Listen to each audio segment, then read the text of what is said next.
Alrighty fam, welcome back to another video. Hope you're all well. Just a quick reminder to you all that we are pushing for 2k subs by December 16th. That is my 1-year anniversary of YouTube, so it would be great to hit that milestone. So if you like the content and you haven't subscribed, please consider it. Anyway, let's jump into the video. So we're going to be running through how to get a decent score on Hell BELGIUS. Right, so as you can see, I cracked 11,000, which I'm pretty happy with. So we're going to be showing you guys how to do it. So basically, this is the team you're going to be running. Now, quick thing to note is anything that's a demon, a human, or a goddess is going to take a lot of damage from this boss. I think it's like an increase of like a couple 100% or maybe even 1,000%. So you pretty much don't want to be running them. You want to be running fairies, giants, or unknowns.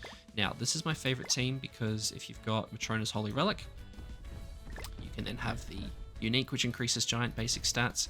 You then also have another increase of basic stats from a Holy Relic. With Skadi, her Holy Relic, she can also increase her own stats. And then Deanne is basically our taunt and tank unit. Now, if you don't have Deanne, you can use like Red Matrona instead. But ideally, this is the team that works the best for me because I'm basically having massive basic stat increases from these guys. And King is here because of his shield. So BELGIUS has a couple of swords, 1 stuns, 1 attack disables. So this King shield is here, so I can basically not get attack disabled is the goal. So we are trying to clear within 8 turns. We are trying to clear with all heroes having more than 40% HP. So having a 2 healing ults is really helpful. This ult also cleanses debuffs. So if we do get attack disabled or recovery disabled or anything, which you can do, that's going to help a lot. That's also why you want King Shield, so you can cleanse, so you don't have to tank all that stuff. Don't have to get all those debuffs, and then defeat the last enemy with a giant, which should be pretty easy because we have 3 giants and we've also got to use rank 3 skills 2 times. So you can switch one of these out for Gotha if you want, but do be careful when you rank up with Gotha. You do get frozen, which then means you take a lot more damage. So Gotha can tank it okay, but you just got to make sure then you use these 2 healings to get them back above 40%. So that's an easier way to get to rank 3 skills. But basically we're going to jump in and we're going to try to do it again for you. And we're going to try and get a decent number of points. One thing I will suggest, which I didn't do, is make sure you eat some HP food. HP food will increase your stats even more and get you a higher score as well. Alright, so we are going to basically taunt, and then then we're going to use a key card, and then I'm going to use these just to basically start boosting Skadi's Skadi's stats as well. This is to basically try and protect us. So depending on the RNG, my King only has 1 weapon. He does have Holy Relic. That would have been really nice if that had crit, because then I would have been attack disabled. This actually works out well for us. So we will use this card, and I'm actually going to need to save my King cards because I want to... I'm going to get potentially attack disabled anyway. No, I'm not. Okay, good. So that was the good RNG there. So I'm going to do that.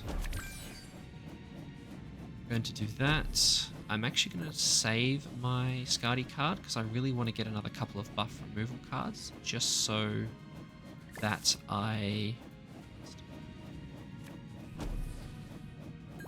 Is that going to kill? Do we think that's going to kill? I think that's going to kill.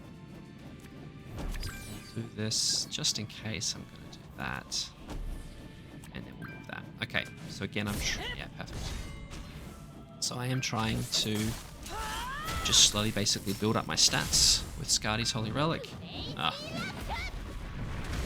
He is invincible until you kill his 2 swords, as you can tell. Perfect, we got a level 3. Okay, so we almost got enough for a level 3 with Skadi as well. So as you can see, King does take more damage just because he doesn't have the massive stat buffs that, you know, these guys have. So I'm going to do that. I'm going to do that.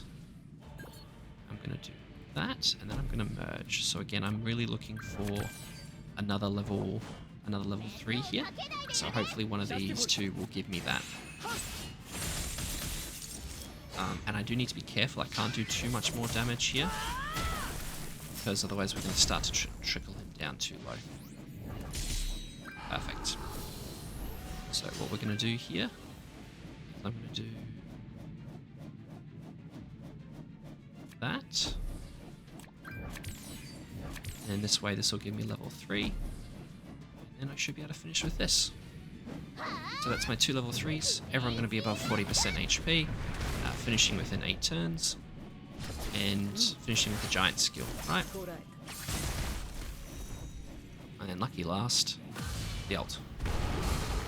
So, all done. Pretty straightforward, nothing too crazy in terms of this team. It does require you to potentially, there you go, 9.6, right? So that is also without any HP food, so probably would have taken me up over 10k. So it does require you to have a few holy relics in terms of Matronas and Skardis, really. King and Deanne, I would presume you've already got built to a point where you don't really, need to worry about it. These two might not be as much built. Might not be as built. And here's your artifacts course that I just did max combat class. There's not really one that makes the most sense for me. And then eat HP food, and then you should be away. So there are obviously some variations to this team, but this is the one that's going to get you the most points, at least that worked for me. And yeah, hope that helps, guys. And as always, I will catch you all in the next one. Thanks for watching.